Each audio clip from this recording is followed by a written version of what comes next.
Okay, so let's move on to looking at three equations with three unknowns. So we're really going to use the same methods, elimination and substitution, to solve them. We just need to be a lot, more careful and neat with our work, or we could get lost in all the algebra.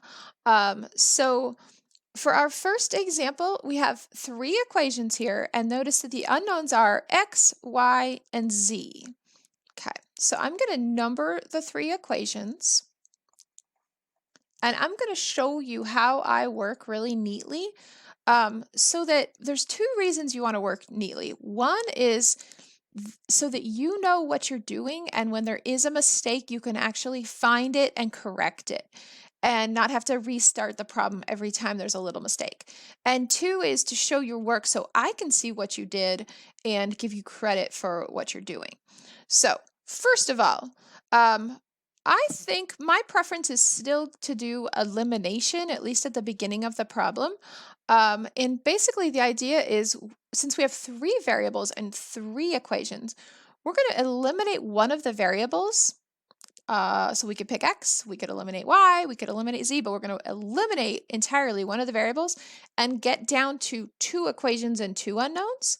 Then we're going to repeat that process to get down to one equation, one unknown, and solve for that variable. Then we'll be able to go backwards and put the other variables back in to find the other variables. So that sounds like a lot, but it really is the same process as before. So when you look at these three equations, when you look at x, you have x, 2x, and negative 2x. That looks like it would be pretty easy to eliminate. The y's, you have negative 3y, y, and 3y. Oh, y's also look like they'd be really easy to eliminate. Then you have 4z, z, and negative 3z. So those are okay. Those could be eliminated as well, but it looks like x or y is a little bit easier. So I'm going to eliminate x. I'm going to choose x. And I really think I could have chosen y just as easily.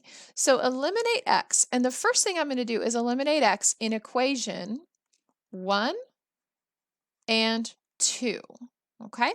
I literally write this so that I know what I'm doing, I know what to do next, and I'm explaining myself to any reader. So to eliminate x in equations 1 and 2, don't I need to multiply the first equation by negative 2? Right? So if I multiply by negative 2, then the x's will be negative 2x and positive 2x. I'll have those opposite signs.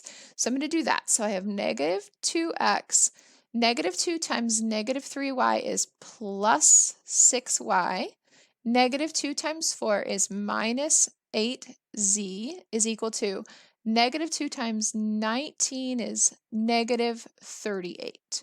Okay, the second equation I'm just going to write down, so that's 2x plus y plus z is equal to 3. I don't usually write z's with a line through it when I'm writing words, but I do in these problems because I really don't want to accidentally think that that is a 2, and my z's and 2's look a lot alike, so that's why I put a line through that one, just a little, if you're wondering about the line or if you need a little help on that.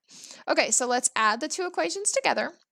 So the x's will eliminate, the y's become 7y, and the z's are negative 8 plus 1, so negative 7z, and that's equal to negative 35. Ooh, negative 35.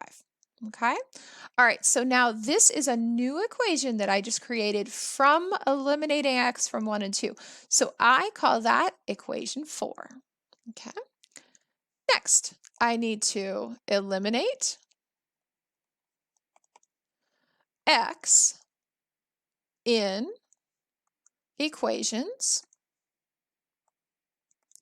So I need to eliminate the x still. Okay, I've got one new equation. I did it in 1 and 2 before. Now I can do 1 and 3 or 2 and 3. I actually think 2 and 3 is the easiest.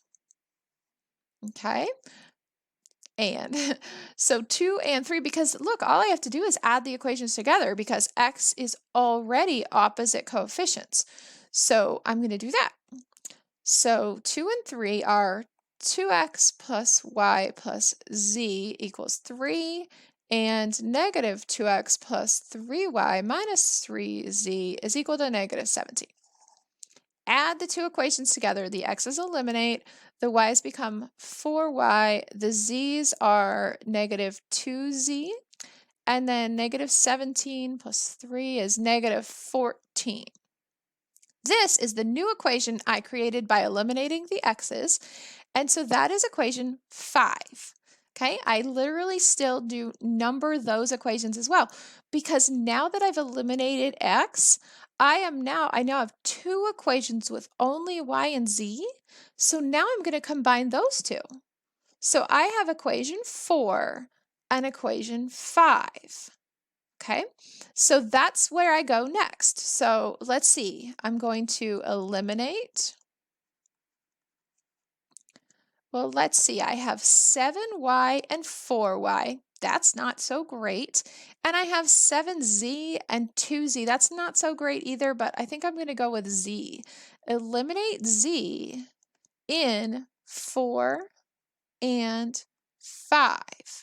Okay, just because I can multiply the first equation, equation 4, by, looks like I would need to multiply by 2. And then I can multiply equation 5, I need to multiply by negative 7 because I want negative 2 times negative 7. Okay. To be so that they're opposite sides. Okay, so it's not ideal. It's not great. They're going to be some big numbers, but it's fine. Just multiplying. So equation 4 is 2 times 7, 14y minus 14z is equal to negative 35 times 2 sounds like negative 70. And then I need to multiply negative 7 times 4, that's negative 28y. Negative 7 times negative 2 is plus 14z. And negative 7 times negative 14, 7 times 4 is 28, 7, 8, 9, 98, okay? And that's positive because it was negative times a negative. All right, now I'm going to add the equations together. So I'm getting negative 14y, these z's will eliminate, equal to, what is that? Positive 28. Okay, oh, good news, right? Divide both sides by negative 14, and I get y is equal to negative 2. Okay, and generally in these problems, if you get fractions, decimals, bad numbers, like maybe not like 1.5, but some bad fraction or decimal, you probably made a little mistake. Generally, these problems, if they have an answer, have really good numbers as answers. Okay, so go back and recheck your work if you're dealing with a whole bunch of messy fractions in these. Okay, they don't have to intersect in whole numbers. It's just that the book and I will give you problems that intersect in whole numbers to like save you. So they're not so hard to do. Okay, we found y, and great. Now we just have to find x and z, right? So I can find z next because in equations 4 and 5, I just had a y and a z. So I'm going to find it from equation 5. Find z from equation 5. So let's see. I have 4y, so 4 times negative 2, minus 2z is equal to negative 14. Okay, so that's negative 8 minus 2z equals negative 14. Add 8 to both sides. Negative 2z is equal to negative 6. Divide both sides by negative 2, so z is equal to 3.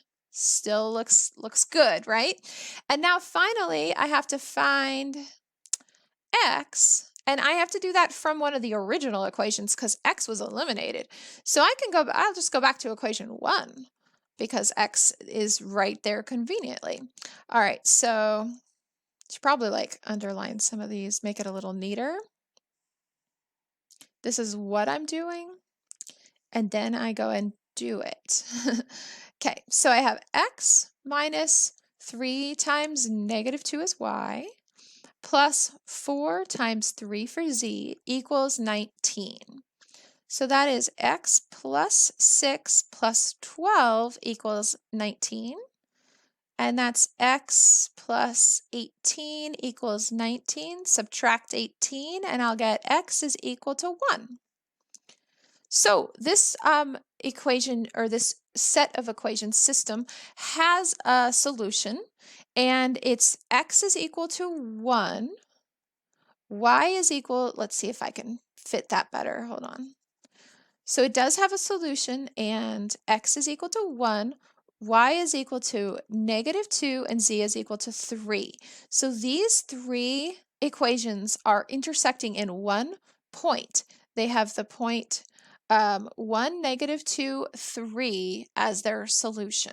This is a consistent, independent solution.